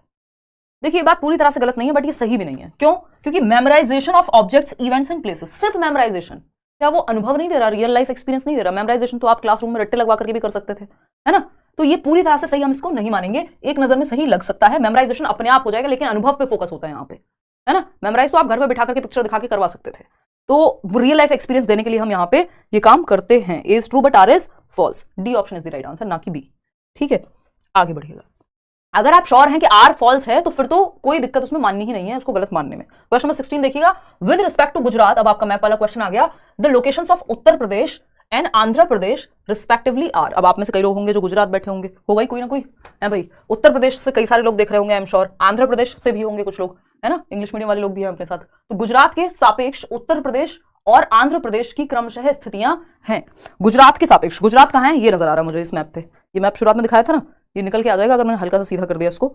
गुजरात को निकाल के दिखाएं, ये रिफ्लेक्शन होगा। तो अगर हम बात करें, आपको पता है गुजरात यहां है, और ये क्या है बताओ, बताओ मैडम, क्या है ये? ईस्ट है कि वेस्ट है? सो गई हो, ये वेस्ट हो गया, ठीक। गुजरात को हमने निकाल दिया यहां से, तो ये वाला पार्ट गुजरात हो गया, वेस्ट है ना ये। तो अगर हम देखें गुजरात के सापेक्ष, हमें क्या देखना है? गुजरात के सापेक्ष उत्तर प्रदेश। उत्तर प्रदेश ये रहा, बड़ा राज्य है, बड़ी मुश्किल से निकलेगा, है ना। निकाल दिया हमने उत्तर प्रदेश को। वाह, उत्तर प्रदेश के साथ साथ मुझे लग रहा है बिहार भी साथ में आ गया, कोई बात नहीं, ज्यादा प्यार है दोनों में। देखिएगा, तो अगर हम कहें ये आपका गुजरात उत्तर प्रदेश के सापेक्ष में, गुजरात से उत्तर प्रदेश किधर है, तो गुजरात यहां हो गया, उत्तर प्रदेश हल्का सा ऊपर जाएंगे आप, और मतलब नॉर्थ में ऊपर की तरफ है यहां से गुजरात के सापेक्ष में, और क्या है? ईस्ट की तरफ है, गुजरात वेस्ट में है, तो नॉर्थ ईस्ट हो गया। और अगर दूसरा चीज क्या है? आंध्र प्रदेश यहां नीचे है ये, तो ये साउथ ईस्ट हो गया। तो आंध्र प्रदेश साउथ ईस्ट में हो गया और उत्तर प्रदेश नॉर्थ ईस्ट में हो गया। किसके सापेक्ष में? गुजरात के सापेक्ष में। खेलने में बहुत मजा आ रहा है, आप लोग बोर हो रहे होंगे, बट आप ये करके देखिएगा एक्टिविटी, ये मैप जरूर मंगाइएगा, अगर मंगा सकते हैं तो बहुत मजा आएगा आपको। दिन में 2 बार खेलिएगा, तबियत एकदम अच्छी रहेगी, है ना। जिनको मैप याद ना होता हो उनको भी हो जाएगा, क्योंकि ये इतनी बार निकालोगे और लगाओगे ना इसको। तो हमने देखा गुजरात के सापेक्ष में उत्तर प्रदेश कहाँ है? नॉर्थ ईस्ट में, क्योंकि ऊपर की तरफ है तो नॉर्थ, और इधर है तो ईस्ट की तरफ हो गया, ईस्टर्न स्टेट्स की तरफ। वहीं अगर हम आंध्र प्रदेश देखें तो आंध्र प्रदेश कहाँ है? गुजरात यहाँ, आंध्र प्रदेश है नीचे की तरफ, यानी साउथ हो गया, और दूसरा नीचे भी ईस्ट की तरफ, तो साउथ ईस्ट, इसमें बताया हुआ है डायरेक्शंस भी, ठीक है ना। तो हम ये कहेंगे नॉर्थ ईस्ट और साउथ ईस्ट। बस इस बात का ध्यान रख लेना, पहले उत्तर प्रदेश पूछा है तो पहले उत्तर प्रदेश की डायरेक्शन बतानी है, ऐसा ना हो आप आंध्र प्रदेश की बता दें पहले और साउथ ईस्ट पहले लगा दें और वो हो जाएगा गलत, क्योंकि क्वेश्चन ने पूछा कैसे पढ़ के समझना बहुत जरूरी हो जाता है। ठीक है जी, उत्तर प्रदेश को उत्तर प्रदेश की जगह पे लगा देते हैं और इंटरेस्टिंग है ये काफी। इवन आप अपने बच्चों, कई लोगों के बच्चे भी होंगे, उनको भी आप अभी से मैप, हमारे समय पे नहीं होता था, मैं बड़ी दुखी होती हूँ जब ये चीजें देखती हूँ, तो या हम कह सकते हैं उतने प्रिविलेज नहीं थे गाँव में थे तो, लेकिन मजा बहुत आता है ये सब करने में, है ना। चलिए खैर, तो ये हुई एक क्लियर बात। वाओ, सारे स्टेट्स निकल गए, निशा बाद में लगा लेना भाई, ठीक है ना। देखिए अगर हम बात करें यहाँ पे, अगर हम बात करें सिंपली क्या है देख लेते हैं एक बार। अगर हम देखें तो गुजरात यहाँ कहीं है, किधर, वेस्ट में। अगर हम देखें उत्तर प्रदेश ऊपर कहीं है और किधर है, ईस्ट की तरफ। तो यहां से अगर हम देखें तो ये क्या है, पहले तो ऊपर जाना पड़ेगा नॉर्थ और ईस्ट। यहाँ कहीं आंध्र प्रदेश है, थोड़ा और नीचे कहेंगे तो साउथ की तरफ जाएंगे और ईस्ट की तरफ, तो साउथ ईस्ट। तो north east and south east, जो कि थर्ड ऑप्शन में है। C option is the right answer over here. Clear सी बात है, इसको नॉर्थ ईस्ट और साउथ वेस्ट नहीं कर देना है, दूसरा नॉर्थ वेस्ट और साउथ ईस्ट उल्टा सीधा नहीं कर देना, नहीं तो आंसर चला जाएगा। एक नंबर का फ्री का क्वेश्चन है, 2 क्वेश्चन कम से कम मैप पे आते हैं, हर साल आते हैं। और क्वेश्चन नंबर 17 देखिएगा, Ram plays cricket with his, या रमा ही है प्रॉपर इस बार तो, Rama plays cricket with his friends every evening, which energy does he use to play cricket. वैसे ही राम ही होगा बट इनके ट्रांसलेशन में गड़बड़ हुई होगी, इंग्लिश में रमा लिख देते हैं कई बार ये लोग, रामा लिख देते हैं। तो राम जो है क्रिकेट खेलता है, क्योंकि हिज लिखा हुआ है, क्रिकेट खेलता है अपने दोस्तों के साथ हर एक शाम को। आप में से कुछ लोग भी खेलते होंगे, आपके बच्चे खेलते होंगे, आपके दोस्त यार खेलते होंगे, ठीक है ना। नहीं खेलते हैं तो कुछ खेलिए। Which energy does he use to play cricket, जब राम रोज शाम को क्रिकेट खेलने जाता है तो कौन सी एनर्जी खर्च होती है या निकलती है। तो ये क्या हुई, सी ऑप्शन मस्कुलर एनर्जी। 92% लोग बिल्कुल सही जवाब दे रहे हैं, मांसपेशियों की ऊर्जा। क्योंकि खाना खाया हमने, उस खाने से क्या जनरेट हुई, केमिकल एनर्जी। उस केमिकल एनर्जी को जब हम मस्कुलर, हम एक डंबल उठा रहे हैं जिम में, या हम ये वजन उठा रहे हैं, मान लीजिए ये 1 लीटर की बॉटल भी अगर उठाई जा रही है तो इसमें कौन सी एनर्जी यूज हो रही है, कोई पुशअप मार रहे हैं आप, दौड़ लगा रहे हैं, है ना। तो ये सब में क्या यूज होगा, मसल्स का यूज कर रहे हैं, तो मस्कुलर एनर्जी यहां यूज हो रही है, ठीक है ना। लाइट एनर्जी हमारी हीट से होती है, यानी अगर आग आप जला रहे हैं तो लाइट एनर्जी आएगी। इलेक्ट्रिसिटी से जो ये ट्यूब लाइट अगर जल रही है तो लाइट एनर्जी प्रोड्यूस हो रही है। और अगर हम बात करें सन की, यानी जो सनलाइट है, तो उसमें भी क्या है, लाइट एनर्जी है। केमिकल एनर्जी की हमने बात कर ली, जब चेंजेस होंगे, जैसे आप खाना खा रहे हैं तो केमिकल एनर्जी जनरेट होगी। साउंड एनर्जी आपको पता ही है कि जो वाइब्रेशन से क्रिएट हो, ठीक है ना। तो C option is the right answer over here. आगे बढ़ेंगे क्वेश्चन नंबर 18 पर। When we burn fuels we get, जब हम ईंधन जलाते हैं, यानी मान लीजिए आपने लकड़ी जलाई, खाना बनाया, है ना, उपले जलाए, तो जब आप फ्यूल बर्न करते हैं तो कौन सी एनर्जी निकलती है, सिर्फ लाइट एनर्जी निकलती है, हीट एंड लाइट दोनों निकलते हैं, मैकेनिकल एंड लाइट, या फिर लाइट एंड साउंड। फटाफट से जवाब दीजिएगा, फिर हम आगे बढ़ेंगे। तो हम ये कह सकते हैं कि एक तो हीट तो जनरेट होगी जब आप कुछ भी बर्न कर रहे हैं, और लाइट एनर्जी, ठीक है ना। जब आप फ्यूल, क्योंकि लाइट उसमें से ऊर्जा भी तो दिखेगी ना, प्रकाश भी तो होगा ना, अगर आप फ्यूल बर्न कर रहे हैं, चाहे वो लकड़ी हो, उपले हो, ठीक है ना, ईंधन अगर आप जला रहे हैं, कोयले हो, ठीक। क्वेश्चन नंबर 19 देखिएगा, क्वेश्चन नंबर 19 फटाफट से जवाब दीजिएगा। ये क्या कहता है, which one of the following is a sticky rice and is a common variety of rice in Assam, यानी आसाम में कौन सी वेराइटी राइस की, चावल की कॉमन है और इसको स्टिकी राइस कहते हैं। ये आपके एनसीईआरटी में गिवन है। ये सिंपल आंसर है इसका बोरा राइस। क्या है जवाब, बोरा राइस, ए ऑप्शन। आगे बढ़ेंगे नेक्स्ट क्वेश्चन पे, ठीक है। इसको स्टिकी राइस या चिपचिपा राइस कहते हैं, कॉमन है। क्वेश्चन नंबर 20 देखिएगा, ज्यादा स्पीड में चले गए हम। क्वेश्चन नंबर 20 देखिएगा। अब एक और मैप का क्वेश्चन है।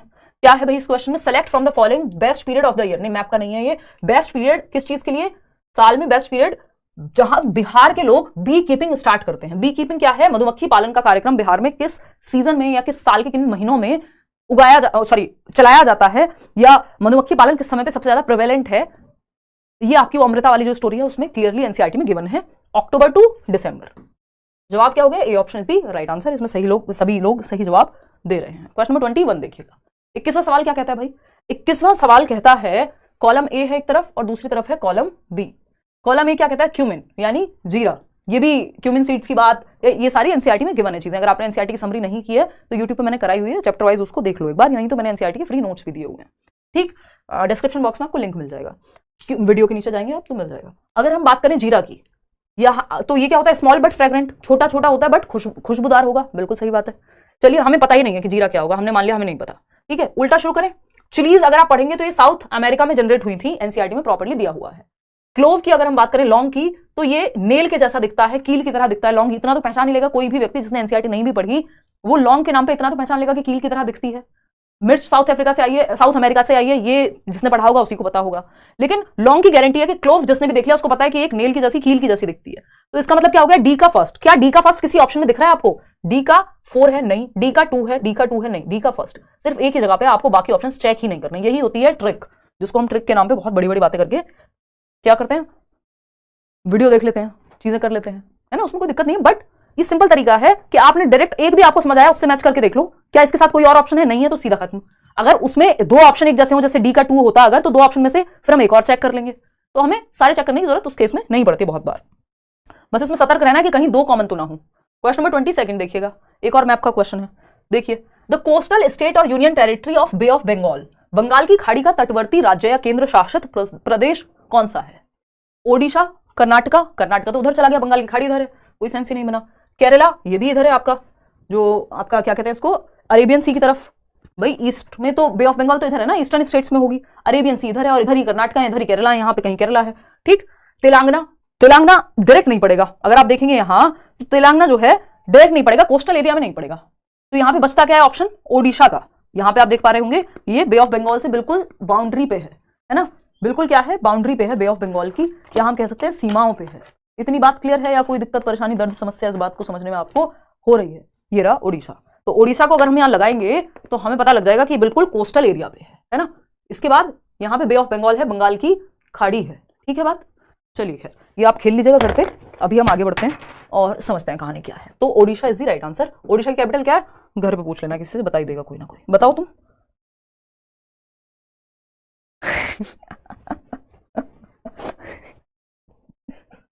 बहुत बढ़िया, चलिए कोई बात नहीं, होता है, इट्स ओके। भुवनेश्वर, राइट। किसने जवाब दिया? अंबिका ने, बिल्कुल।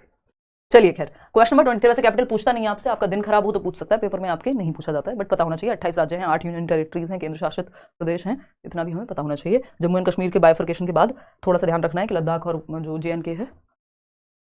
देखिएगा फटाफट से आगे बढ़े, सॉरी लेह और जो आपका जम्मू है अलग हो चुके हैं। देखिएगा 23 की अगर हम बात करें, 2 यूनियन टेरिटरी बन गए। अबाउट द फॉरेस्ट के बारे में बात की है, फॉरेस्ट के बारे में, torang means forest in Kurukh language, बिल्कुल सही बात है। कुडुक भाषा में तोरांग का मतलब जंगल होता है। The village council panchayat in Jharkhand decides which family will get how much land for farming by lottery. Jharkhand में ग्राम परिषद तय करती है कि लॉटरी के माध्यम से तय करती है किस परिवार को कितनी भूमि दे। नहीं, वो टिन का सिस्टम है, पर लैंड, टिन पर लैंड और इस तरह का, ये नहीं है आपके एनसीईआरटी में गिवन है। ये कुडुक वाला भी एनसीईआरटी में गिवन है। The right to forest act 2007 gives the right to people who have been living in the forest for at least 15 years, नहीं 25 years if I am not wrong, तो 25 साल है ना, 20 या 25 साल। एक बार एनसीईआरटी में जब रिवाइज करेंगे, 15 साल नहीं है लेकिन। About 3/4 people in Mizoram are linked to the forest, ये बात एकदम सही है, एनसीईआरटी में गिवन है। तो ए और डी हमें यहाँ सही लग रहे हैं, ऑप्शन है हाँ, D option is the right answer over here. 40% लोग ही सही जवाब इसका दे पा रहे हैं। आगे बढ़ते हैं, question number 24, what is the mass of an object with a density of 24 ग्राम प्रति ml and a volume of 6 ml। अब ये क्वेश्चन ऐसा है जो जनरली नहीं पूछा गया है, अगर हम प्रीवियसली देखें तो ये बिल्कुल आउट ऑफ सिलेबस कह लो आप इसको। आउट ऑफ सिलेबस इसलिए नहीं कह सकते, अगर आप प्राइवेट स्कूल की बुक्स उठा करके देखोगे या फिर आप साइंस की 6th 7th 8th पढ़ लोगे, क्योंकि वो भी इन्होंने कहा हुआ है कि प्राइमरी का सिलेबस होगा, लेकिन लिंकेज जो है उस सब्जेक्ट की टॉपिक्स की वो 6th 7th 8th तक भी जा सकती है। तो उस केस में इस टॉपिक को अलग से तैयार कर लीजिएगा इस बार, यूट्यूब पे कोई वीडियो देख के या आपके ईवीएस वाले सर करा देंगे, ठीक है ना। तो what is the mass of an object, तो बताइएगा फटाफट से। देखो मास का फॉर्मूला याद रखने का सीधा तरीका है MdV। MdV बोले तो MTV नहीं है ये, जिसपे आप बचपन में गाने वाने देखा करते थे। MdV यानी मास बराबर डेंसिटी अपॉन में वॉल्यूम, ठीक। इसको हम रखेंगे और चेंज वेंज कर आके हमारी वैल्यू निकल करके आएगी 144 ग्राम। या सीधा भी इसका फंडा भी कई लोग लगा देते हैं, बट उसमें हम नहीं जाएंगे। इसको आप प्रॉपर्ली इस टॉपिक को देख लीजिएगा, नहीं तो हम कभी डिस्कस कर लेंगे। इसको डिटेल में पढ़ना मुझे भी पड़ेगा, क्योंकि ये अगेन साइंस में चला जाता है। क्वेश्चन नंबर 25 की अगर हम बात करें, तो क्योंकि ऐसे क्वेश्चंस का कोई भरोसा नहीं है, इस बार एक आया है अगली बार आए ही ना, क्योंकि इस तरह क्वेश्चन, ये मास वाले क्वेश्चन देखने को मिलते नहीं है। अगर हम बात करें यहाँ पर क्वेश्चन नंबर 25 की, consider the following statements about snakes and identify the incorrect one from the following. देखो ये सांपों के बारे में पता नहीं कितनी बार क्वेश्चन रिपीटेडली आया है। सांपों के बारे में निम्नलिखित कथनों पर विचार कीजिए तथा निम्नलिखित में से गलत कथन को चिन्हित कीजिए। They swallow their food whole, यानी वो अपने भोजन को निगल जाते हैं, ठीक है। स्नेक्स हैव शार्प टीथ, ये बात भी सही है। फैंक्स, फैंक्स बोलते हैं उनको, है ना, ये हमने पढ़ा हुआ है एनसीईआरटी में। फैंक्स बोलते हैं, वो दो और स्किन निकाल लेता है सांप जहां से काटेगा। पॉइजनस स्नेक्स हैव फैंक्स, चलो कह लो, कुछ भी कह लो आप। They chew up their prey, fangs होते हैं, बिल्कुल ठीक है। They chew up their prey, वो अपने शिकार को चबाकर खाते हैं। मगरमच्छ है, मगरमच्छ भी चबाते कहां होंगे, मतलब गाय थोड़ी है कि भैया जुगाली करके खाएगी, है ना, वो डंक मार करके निपटा देंगे, वो अजगर वजगर पे मत ले जाना। तो इन जनरल बात हो रही है, तो ये हम एनसीईआरटी में नहीं पढ़ते हैं कि वे अपने शिकार को चबाकर खाते हैं, ये यहाँ गलत हो जाएगा, बाकी तीनों चीजें सही हैं। चलिए आगे बढ़ते हैं, D option is the only right answer over here. दिखा ना इसमें क्या जवाब दिया था सबने, डी डी डी, तो उल्टा दे दिया। अच्छा 71% सही है, सही है, परफेक्ट दिया है, कोई दिक्कत नहीं। मुझे लगा 5% लोगों ने, उनका पता नहीं क्या हो गया आप लोगों को। क्वेश्चन नंबर 26, 4 क्वेश्चन और हैं, ये पता नहीं कितनी बार रिपीट हुआ है। Bronze is an alloy made by melting the following. अब ब्रॉन्ज का अलॉय याद कर लीजिएगा प्लीज, ये 2016 से लेके इवन उससे भी पहले से कई बार पूछा जा चुका है। सेम बस पूछ लेगा ब्रॉन्ज किसका मिक्सचर से बनता है या अलॉय किसका है। तो आपको सिंपली पता करना है कि कॉपर एंड टिन या टिन एंड कॉपर, सिंपल। ये तो याद रखने वाले क्वेश्चन है। अगर जैसे वो मास वाला क्वेश्चन रिपीट होने लग जाए तो आपको फिर फॉर्मूला दिमाग में रखना पड़ेगा। जैसे टाइम स्पीड डिस्टेंस का आया करता था, इस बार मास दे दिया इन्होंने। टिन एंड कॉपर का अलॉय है, मिश्रण है क्या, ब्रॉन्ज, कांसा जिसको हम कह रहे हैं। तो A option is the right answer. Question number 27, question number 27 क्या कहता है भाई, select the correct statement about the elephants. अब एलिफेंट्स के बारे में जीवन पर्यंत से, जब से सीटेट है तब से आज तक क्वेश्चंस आते रहे, आते रहेंगे। क्या है पूछा है, क्या सही है एलिफेंट्स के बारे में। आ 3 month old baby elephant generally ways about 100 kg, यानी 3 महीने के हाथी के बच्चे का जो वजन होता है वो 100 किलोग्राम होता है। सही है कि गलत है, मैं क्यों बताऊं, आप खुद से ट्राई करो। An adult elephant can eat more than 200 kg of leaves and twigs in one day. वयस्क हाथी जो होता है, एक अडल्ट एलिफेंट, वो 200 किलोग्राम तक एक दिन में खा सकता है। कहा जाता है ना हाथी खरीदना ईजी है, पालना मुश्किल है, जैसे हमारी कार हर बार सर्विस पे जाएगी, आंसू लेकर के आएगी। क्वेश्चन नंबर सी, मतलब ऑप्शन नंबर सी देखिए, खैर इतने ठीक है स्थिति आप लोगों की दुआ से, बट ये कहा जाता है ना, तो इसका मतलब डाइट ज्यादा होती है हाथी की, कि खरीदना इजी है, पालना मुश्किल है। अगर हम बात करें, elephants do not rest very much, they sleep for only 2 to 4 hours in a day. यानी हाथी बहुत अधिक आराम नहीं करते, वे 2 से 4 घंटे सोते हैं। हमारे जैसे नहीं 8-8 घंटे सो जाएंगे, ठीक है ना। कभी कभी तो क्या, बहुत बार ऐसा भी होता है कि 2 से 4 घंटे में निपटा देते हैं, बट उनकी जो नॉर्मल स्लीप है वो 2 से 4 घंटे है। ये बात एकदम फैक्ट है, ट्रू है ये बात। Elephants like to play with mud and water, भाई वो कीचड़ और पानी के साथ उनकी स्किन को ठंडा रखता है मड एंड वाटर, इसलिए खेलना पसंद करते हैं। अब 53% लोग तो डी ऑप्शन दे रहे हैं, बाकी के लोग हैं कंफ्यूज। 27% लोग जो हैं ए दे रहे हैं, 9% हैं बी कह रहे हैं, सी है 11%, मतलब हर ऑप्शन वाले लोग हैं। अगर मैं 5वां ऑप्शन यहाँ दे दूं तो उस पर भी लगा देंगे कई लोग। तो देखो यहाँ पे आप लोग को हुई कंफ्यूजन। एक 3 महीने का जो बेबी एलिफेंट होता है, उसका जो वेट है वो 100 किलोग्राम नहीं 200 किलोग्राम होता है, 200 kg, ठीक है जी। इसके अलावा अगर मैं बात करूं एक अडल्ट एलिफेंट कितना खा सकता है एक दिन में, तो 100 kg of leaves and twigs, यानी 1 क्विंटल या 100 किलोग्राम तक जो पत्तियां और झाड़ियां उनको वो खा सकता है। 3 महीने के हाथी के बच्चे की जो वेट है, हाथी के बच्चे का जो वेट है जो बेबी एलिफेंट का, वो होगा 200 किलोग्राम। और अगर डाइट की बात करें तो वो 100 किलोग्राम है। तो ये बात आप ध्यान रखिएगा, नहीं तो गड़बड़ हो जाएगी, ठीक है ना। तो आंसर क्या होगा इसका, सी और डी। कहां है सी डी, डी ऑप्शन। तो ये सिर्फ 50% प्लस लोगों ने ही सही जवाब दिया, बाकी लोग गड़बड़ कर गए इसमें, ठीक है जी। चलिए आगे बढ़ें, क्वेश्चन नंबर 28, सेकंड लास्ट, नहीं अभी तो 3 क्वेश्चन, 28, 29 और 30। देखिएगा, अगर हम देखें क्वेश्चन नंबर 28 को, स्टेटमेंट ए एंड बी को पढ़ना है। स्टेटमेंट ए क्या है, in Manali houses are constructed with wood slanting roofs and elevated on strong bamboo pillars. अब आप समझ गए होंगे स्ट्रॉन्ग बैम्बू पिलर्स, बांस के खंभों पर घर कहां बनते हैं, असम में बनते हैं, है ना कि मनाली में। तो ये बात तो गड़बड़ हो गई, ये तो गलत हो गया। स्टेटमेंट बी क्या कहता है, Manali receives a lot of rain and snowfall. ये बात बिल्कुल सही है, हमने एनसीईआरटी में हाउसेज वाले टॉपिक में पढ़ा है, अलग से भी हम इन टॉपिक्स पे क्वेश्चंस करेंगे आने वाले सेशंस में। तो हमें पता है कि ए गलत है, बी सही है। कहां है ए सही है, नहीं ए गलत है परंतु बी सही है। तो A option is the right answer over here. 68% लोग सही जवाब दे रहे हैं, बहुत बढ़िया, बहुत चतुर लोग हैं हमारे यहाँ, ठीक जी। आगे बढ़े, क्वेश्चन नंबर 29 देखिएगा, ये सेकंड लास्ट है क्वेश्चन। हर टाइम ऐसा लगता है फोन बज रहा हो, कोई बीमारी होगी मुझे लगता है। देखिए मतलब हमेशा नहीं, बट अभी लगा, कभी कभी लगता है, आप सबके साथ भी होता ही होगा। देखिए अगर हम बात करें, read the following statements, vibration feel होती है फोन की। Read the following statements and choose the correct option. Assertion क्या है भाई, on applying pressure gas can be compressed easily. भाई दाब लगाने पर गैस को आसानी से समीपित किया जा सकता है, जो भी है हिंदी में इसका मतलब, है ना, कंप्रेस किया जा सकता है। आप देखते होंगे, ये बहुत ही एक साधारण सा एग्जांपल है, सीएनजी चलती है, कंप्रेस्ड नेचुरल गैस कहते हैं ना सीएनजी को फुल फॉर्म। तो सीएनजी ऑटो में भरवाते हैं लोग, गाड़ियों में भरवाते हैं, है ना। हमारे पास जब सबसे पहली गाड़ी थी उसमें भी थी, ठीक।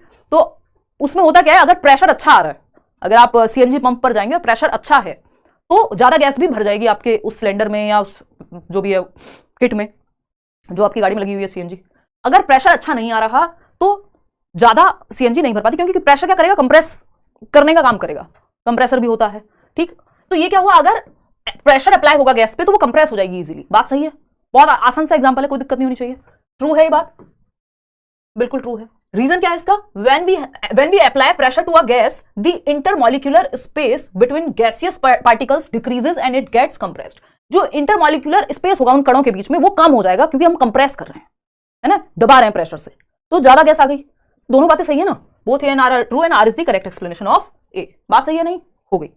चलिए लास्ट क्वेश्चन आज के लिए, फिर आप अपने घर जाइएगा, हम अपने घर। वैसे तो हम दोनों ही अपने अपने घर हैं हम सभी, बट ऐसे कहना अच्छा लगता है। क्वेश्चन नंबर 30 ऐसे होता था ना पहले जब हम ऑफलाइन क्लास लिया करते थे, लेंगे कभी तो यही कहा जाएगा। देखिए question number 30, consider the following main functions of plants. Plants के मेन फंक्शन भी पता नहीं कितनी बार पूछे जा चुके हैं। To produce and store food, भोजन का उत्पादन और भंडारण करना, प्रोड्यूस करना और स्टोर भी करना फूड को। वो प्लांट स्टोर करना प्लांट का फंक्शन नहीं होता, बट ठीक है आप कर लीजिए, सोच लीजिए। To give strength and support to the plant, सही है। To transport water and minerals from roots to the other parts of the plant, सही है। अब क्या सही है इसमें, तीनों सही हो सकते हैं, नहीं हो सकते, तो फिर तो हमें किन्हीं दो के साथ ही जाना हो सकते हैं भाई, तीनों सही। अब तो आप फंस गए, जवाब दो।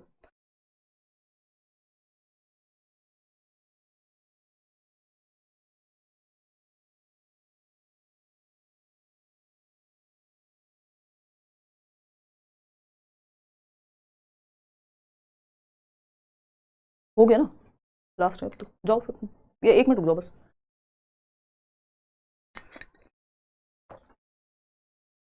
एक मिनट को यार, कोई तो क्वेश्चन हमने मिस किया। सीडीबी क्वेश्चन बैंक करा दिया, अरे कराएंगे यार, काहे टेंशन लेते हैं, हमारे होते का टेंशन लेते हैं भाई। मैं भाषा बिगाड़ नहीं रही हूँ, मैं कोशिश करती हूँ ये थोड़ी बहुत टूटी फूटी भोजपुरी या जो भाषा बोल ली जाए। रोज क्लास लिया करेंगे भाई रेखा, मजे आते हैं क्लास लेने में बहुत। मुझे जिम जाना था, आज बस 10:30 बज चुके हैं। ये मैं पिछले पता नहीं कितने महीनों से कह रही हूँ मैं एक दिन जिम जाऊँगी। आज एस्टेट वाले एग्जाम का सीडीबी करा दो प्लीज़, कल एग्जाम है, हेल्प मिलेगी हमको। सपना बहुत देर हो चुकी है, 10:30 बज चुके हैं और ज़्यादातर लोग सो भी गए होंगे जिनका कल पेपर है। क्लास का टाइम 9 बजे रहेगा यूट्यूब का। आप बहुत अच्छा पढ़ाती हैं, कोर्स कैसे खरीदें ma'am? Career will app download कर लो रमेश, सीधा सिंपल, बहुत ही कम फी वाला कोर्स है, सारे टीचर्स हैं। देखिएगा अगर हम बात कर रहे हैं यहाँ पे, अगर हम बात कर रहे हैं यहाँ पर, इससे पहले बैच की क्लास होती है, ये है करियर विल ऐप। किसी fake website, fake app, fake course से प्लीज मत जुड़िएगा। देखिए अगर हम बात करते हैं यहाँ पे, तो हम ये कहेंगे प्रोड्यूस एंड स्टोर फूड। ये स्टोर फूड वाली बात प्लांट्स के केस में गलत हो जाएगी। ये स्टोर कहाँ करते हैं, वो अपने पास थोड़ी रखते हैं छिपा के। बी और सी है, हाँ ये रहा। तीनों ऑप्शन हो सकते थे इसमें, बट वो ए पहले से ही गलत है, तो मुझे लगा नहीं होगा, तो ए ऑप्शन के साथ हम जाएंगे। 40% लोग सही। स्टोर फूड वाला जो ऑप्शन है वो नहीं सही होगा यहाँ पे, ठीक है ना। तो आउट ऑफ 30 क्वेश्चंस कितने आपके ठीक हुए वो आप बताएंगे। आपका आप जो भी मन में सवाल हो वो आप पूछ लीजिए। 30 आउट ऑफ कितने आपके ठीक हुए, आपको होपफुली समझ बनाने में मदद मिली होगी। अभी ठीक कितने हुए ये शुरुआत में मैटर नहीं करता, अभी आपका फोकस सीखने पर भी होना चाहिए, वो थोड़ा सा आइडिया रहता है। क्लास की जितनी तारीफ की जाए उतना अच्छा। थैंक यू जी। I have cleared my last seat at Shivam कह रहे हैं, अच्छा धन्यवाद जी। अच्छा केवीएस में भी आप लोगों ने बहुत सारे लोगों ने सिलेक्शन लिया है, तो अभी मैं उस पर देख नहीं पाई हूँ। आप लोग फॉर्म फिल कर दीजिएगा, टेलीग्राम पे शेयर कर दिया था, मतलब प्रॉपर्ली नहीं देख पाई हूँ। जो टीम ने बताया कि मेल वगैरह आ रहे हैं, एक बार में समझ आ जाता है। मैं रोज क्लास दिया कीजिए, हाँ रोज मिलेंगे यार, कोई दिक्कत नहीं है। देखिएगा तो अगर हम बात करें यहाँ पे, ये पूछ लो कैसी लगी क्लास, पोल में 2 ऑप्शन देके। अच्छा यहाँ पे ना ये टेलीग्राम चैनल है, फ्री है, किसी फेक चैनल से मत जुड़ जाएगा। टेलीग्राम पे जाकर के सर्च कीजिएगा लेट्स लर्न स्क्वाड, या डिस्क्रिप्शन बॉक्स में लिंक मिल जाएगा, वहाँ से आपको ये जो नोट्स हैं यूट्यूब की क्लासेस के वो मिलते रहेंगे। बाकी तो आपकी मर्जी है। ये ऑफिशियल अकाउंट्स हैं, किसी भी फेक अकाउंट से मत जुड़िएगा। फेसबुक पे या इवन ट्विटर पे भी बहुत सारे फेक अकाउंट्स बने हुए हैं, इंस्टाग्राम पे भी, तो ये थोड़ा सा आप ध्यान रखिएगा कि आपको ऑफिशियल अकाउंट से जुड़ना है। अगर आप जुड़ रहे हैं मेरे नाम पे, Telegram channel let's learn squad, 8.5 lakh से ज़्यादा लोग जो हैं, लार्जेस्ट चैनल है टीचिंग का। तो अगर हम बात कर रहे हैं यहाँ पे, एक तो ये बात हुई, और दूसरा अगर आप कोर्स ले रहे हैं तो सिर्फ करियर विल पे जुड़िएगा अगर आप मेरे साथ जुड़ना चाह रहे हैं तो, क्योंकि मैं लाइव क्लासेस वहीं चलती हैं जो कोर्स की क्लास हैं, ठीक है ना। सीटेट का बैच चल रहा है आपका। चलिए आज के लिए इतना ही, थैंक यू सो मच। कल